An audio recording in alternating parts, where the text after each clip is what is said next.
Mapagpalang gabi po sa ating lahat mga kapatid, at muli tayo po ay mag-share po ng ating ginagawa na mag-share po ng Word of God, na andito na po tayo ngayon sa Genesis 28. Ang aking pong babaging verse ay dito po sa chapter 28 verse 1 and 2, at sinasabi nga po dito sa talatang ito, kaya tinawag ni Isaac si Jacob matapos basbasan at ay pinagbilinan, huwag ka mag-aasawa ng taga-Kananea. Pumunta ka sa Mesopotamia, sa bayan ng iyong lolo Bethuel. Doon ka pumili ng mapapangasawa sa mga pinsan mo, sa mga anak ng iyong tiyo Laban. Amen. Salamat po sa pagbasa po ng salita po ng Panginoon. At dito po natin makikita sa tinalakay po nating verse na ito, na kung maalaala po natin yung po mga nakaraang pinag-aralan natin sa Genesis, ganun din po yung ginawa ni Abraham, na tinawag po yung kanyang alipin at sinabi po na ni Abraham na ihanap na mapapangasawa si Isaac doon po sa lugar na binanggit po ni Abraham, at kabilin-bilinan po ni Abraham, wag na wag dito sa taga-Kananea. Hindi po natin masabi kung ano pong dahilan kung bakit ayaw na ayaw nila sa mga taga-Kananea. At iyon po yung mahigpit na bilin ni Abraham. At sa verse nga po ito na binasa ko, ganoon din po yung ginawa po ni Isaac. Tinawag po si Jacob at pinagbilinan din po na wag daw po mag-aasawa ng mga taga-Kananea. So, dito po natin makikita na hindi po natin malaman kung ano pong dahilan at kung ano pong meron doon, kung bakit ganun-ganun lang po yung kanilang mga bilin sa mga bilin po, katulad din niya po ang ginawa ni Abraham noon, at ito nga po rin ang binilin po ni Isaac kay Jacob. At doon po pinapupunta si Jacob sa bayan po sa bayan ng Mesopotamia, at doon po pinapipili ng mapapangasawa. Doon po sa bayan ng kanyang tiyo Laban. So, siguro po, bakit po nung panahon yon, kung atin pong isipin na yung po mapipinsan po ay pipili po na magkaasawahan, kung kukumpara po natin ngayon sa ating pong nagisngan na kinamuratan po natin sa mundo, na kapag po tayo ay magpipinsan po ay bawal po na magkaasawa. Pero minsan may nangyayari din po na gano'n, nakakaasawa din po yung magpinsan po. Pero karaniwan po nangyayari, kapag po nalaman ng mga magulang po na gano'n, ay sila po ito matutol. So, sabi nga po, sinasabi nga po natin dito na tulad nga po na nasabi ko, na hindi po natin alam ang dahilan kung anong meron po doon sa Kananea. Kaya ganun na lamang po ang bilin ni Abraham noon sa kanyang alipin, at ganun din po ngayon si Isaac, na bilin po niya sa kanyang anak na si Jacob. So, ganun na lang po, at siguro po sa mga verse pong susunod, malalaman po natin kung ano po talagang meron doon sa Kananea, at kung bakit po may pinagbabawal na doon kumuha ng mga papangasawa. So, salamat po, and God bless po sa ating lahat. Good morning po. Ang share ko po ngayon ay Genesis chapter 28, 3 to 4. At ikaw ay pagpalain nawa ng Diyos na makapangyarihan sa lahat, at ikaw ay palaguin, at ikaw ay paramihin, upang ikaw ay maging kapisanan ng mga bayan.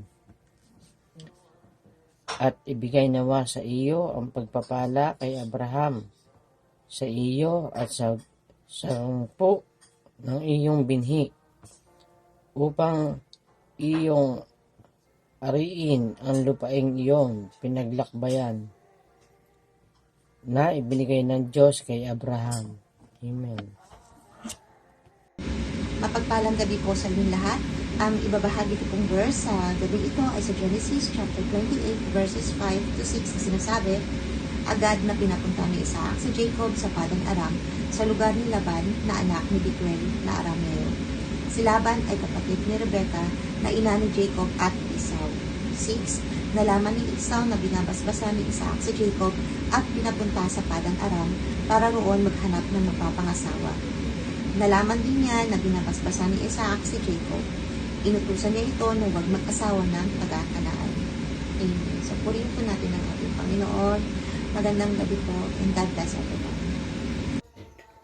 Magandang araw po sa lahat. Ang babasahin ko po ay makikita sa Genesis 28 verse 7 to 8. Nalaman din niyang sinunod ni Jacob ang kanyang ama't ina at nagpunta nga sa Mesopotamia nang mabatid ni Esau na ayaw ng kanyang ama sa babaeng Kananiya.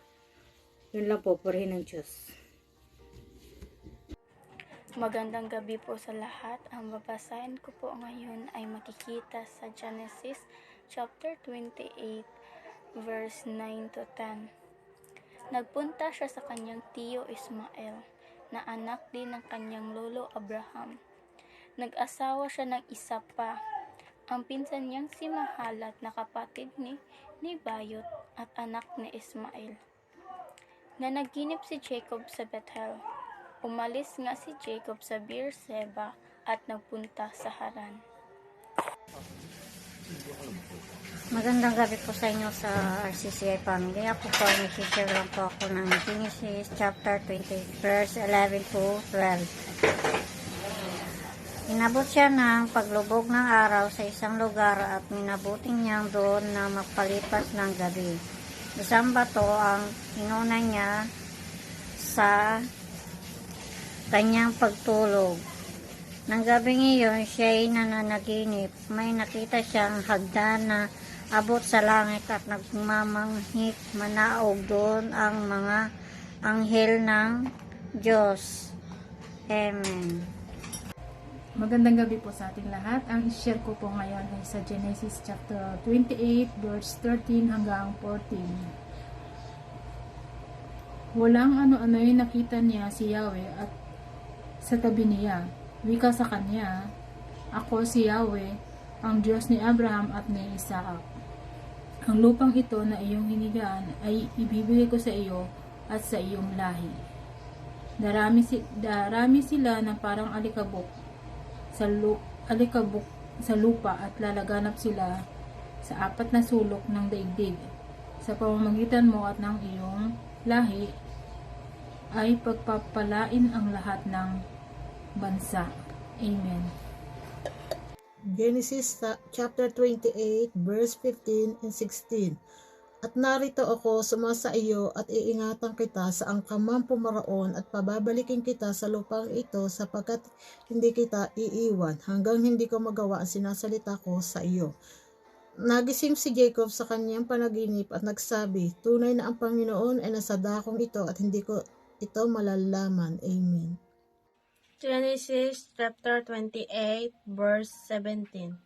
At siyaing natakot at kaniya ang sinabing kakilala at puto na tako ito. Ito ay hindi iba kundi bahay ng Diyos. At ito ang pituan ng langit. Amen. Ngayon, babasahin ko po Genesis 28 verse 18. At si Jacob ay pumangong kinaumagahan at kinuha ang batong kaniyang inilagay sa ulunan niya at kaniyang itinayo na pinakaalaala at kaniyang binuhusan ng langis sa ibabaw. Amen.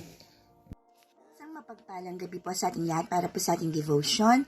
Aking pong ibabahagi sa inyo ang Genesis chapter 28 verse 19. Sabi po rito, He called the name of that place Bethel, but the name of the city was Luz at the first. Amen. Purihin ang Panginoon sa pagkabasa ng kanyang salita.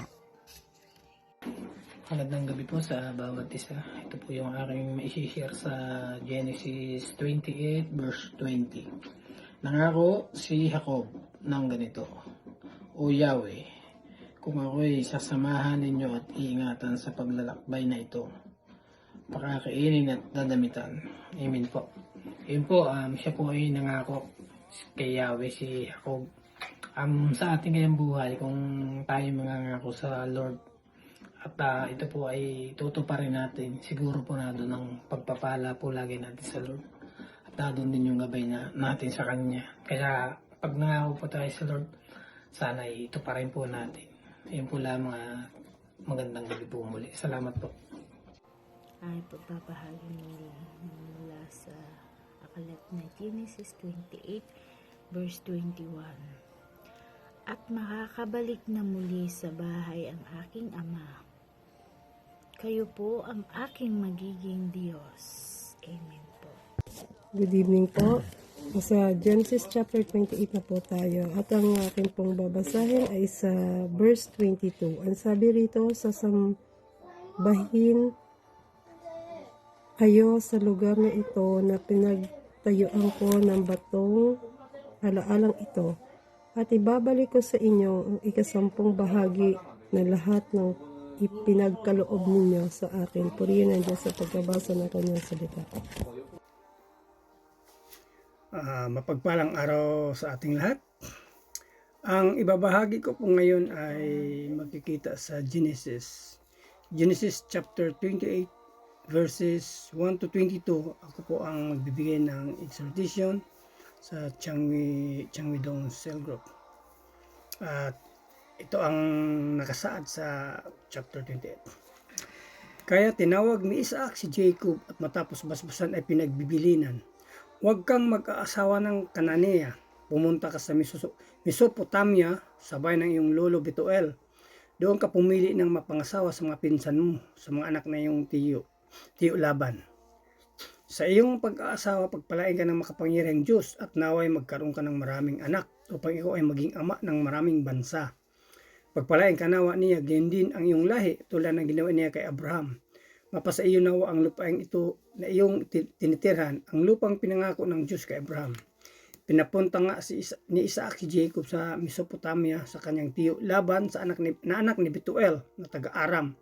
Si Laban ay kapatid ni Rebecca na ina ni Jacob at Esau.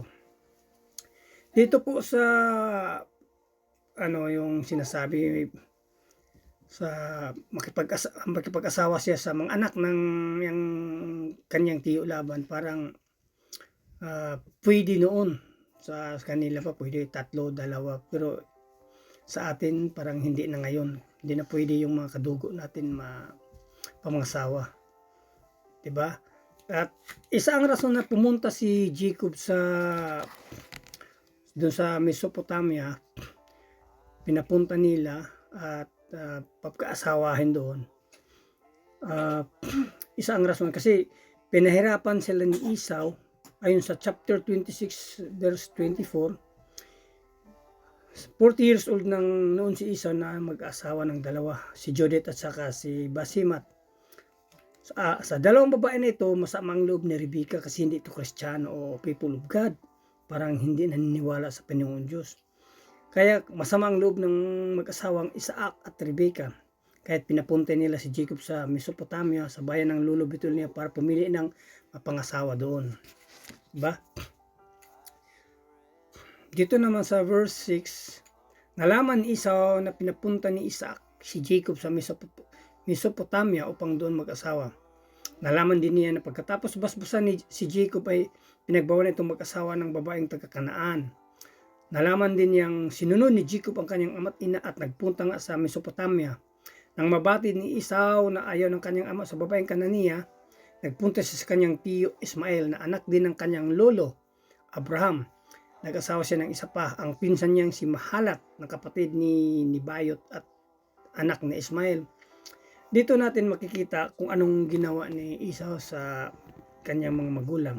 Na mali sa paningin ng mga magulang. Imbes na humingi ng tawad at pasayahin ang mga magulang niya, nagdagdag pa ng asawa. Samantalang si Jacob, mag-asawa pa lang ng kagusto ng mga magulang. So, siguro sa aking opinion, siguro dahil sa paghiganti niya o galit kay Jacob na dalawang beses na siyang dinaya. Ang una yung ipinalit, nagpalit siya kasi siya ang unang lumabas sa sinapupunan ng mama niyang Rebecca, tapos kadalawa si Jacob. So ngayon, inanon siya ni Jacob na parang dinaya siya ba dahil sa pagkain lang. Na gutom siya. Pero wala sa isip lang niya yung mga kung ano-anong panganay ba siya. So ngayon, palit sila. Ang panganay ngayon, si Jacob, siya ngayon ang bunso. At yung pangalawang daya sa kanya, yung pagbasbas kay Jacob na dapat siya ang basbasan kasi siya inutusan ng papa niya, si Ismael, tatay niya si Ismael na pumunta ka ng gubat, mangangaso ka kahit marami silang kambing, pinapangaso siya doon para gusto siyang kumain ng masarap niyang ulam, na yung paborito niyang ulam na lulutuin ni Esau. Ayun, dinaya siya ni Jacob at sa mama niya si Rebecca, kakunsaba ni Jacob, na siyang basbasan kasi paborito siya ni Rebecca, yung ina. Siya ang nabasbasan. Ayun, kaya masama ang loob ni Esau. So dito sa verse 10, umalis nga si Jacob sa Beersheba at nagpunta sa Haran. Inabot siya ng paglubog ng araw sa isang lugar at pinabuti niyang doon magpalipas ng gabi. Isang bato ang inunan niya sa kanyang pagtulog. Nang gabing iyon siya nanaginip, may nakita siyang hagdan na abot sa langit at nagmamanhik manaog doon ang mga anghel ng Diyos. Walang ano-ano'y nakitian si Yahweh sa tabi niya. Wika sa kanya, "Ako si Yahweh, ang Diyos ni Abraham at ni Isaac. Ang lupang ito ay ang iyong hinihigaan ay ibigay ko sa iyo at sa iyong lahi. Darami sila na parang alikabok sa lupa at laganap sila sa apat na sulok ng daigdig. Sa pamagitan mo at ng iyong lahi ay pagpalain ang lahat ng bansa. Tandaan mo, susubaybayan kita at pagtanggol saan ka man magpunta at ibabalik kita sa lupang ito, hindi kita iwan hanggang sa matupad ang lahat ng sinasabi ko sa iyo." So, kung minsan ganun talaga, di ba? Kausapin ka ng Diyos, ang mga tao sa pamagitan ng panaginip o pangitain. Parang kakausapin tayo ng Diyos, yung gusto niyang kausapin lang na tao, yung malapit sa Kanya. Siguro yung mga righteous na basta yung gusto niya. Yun ang pangako ng Diyos kay Jacob. Kung tayo rin ay lalapit sa Kanya, di ba? Hindi tayo bibiguin ng Diyos at hindi tayo iwanan hanggang matupad ang lahat ng pangako niya. Yun ang pangako niya sa ating lahat. At dito nangako si Jacob na Panginoon, kung ako'y sasamahan mo at iingatan, papakainit damitan at makauwi sa aming tahanan, ikaw po ang aking magiging Diyos na sasambahan at ibabalik ko ang 10 bahagi lahat ng ipagkaloob niyo sa akin. Yun ang pangako ni Jacob. Kasi si Jacob ay parang rich boy ba, at madaya ito. Ngunit dahil sa basbas ng ama, siya ang pinili ng Diyos at kinausap ay binigyan pa ng lupa para sa kanyang lahi. At si isa naman ay madamdamin at mapaghiganti. At matigas na ang ulo, binigyang problema ang mga magulang dahil 3 ang asawa. 2 dito ay dayuhan. Isa lang ang parang Kristiyano, yung anak ni Ismael na tihuin niya. Dito natin makikita kung anong ating Diyos na buhay. Mangako at tutuparin niya lahat ang pangailangan mo at bigay niya. Huwag lang tayo magmamadali, di ba? Basta pray lang tayo. Holy Spirit of God, magtiwala lang tayo sa Diyos. Sapagkat Diyos ang nagbigay buhay sa atin, di ba? Huwag ka maghiganti at madaya sa kapwa. Kung nagkamali man tayo, isipin mo may Diyos tayo na buhay at hingi tayo ng tawad. Magpakumbaba, magtiwala sa Kanya at siya ay mangako sa iyo at tutuparin niya ito. Tulad ng pangako niya kay Jacob. Yun lang po ang aking nabigyan na mensahe dito sa chapter 28 nito. lahat naman tayo nagbabasa at kayo na ang mag-conclude sa mga sa binabasa nyo. Basta yun lang aking kunting kaalaman sa Bible verse na ito. Yun lang po. God bless. Purihin ang Panginoon.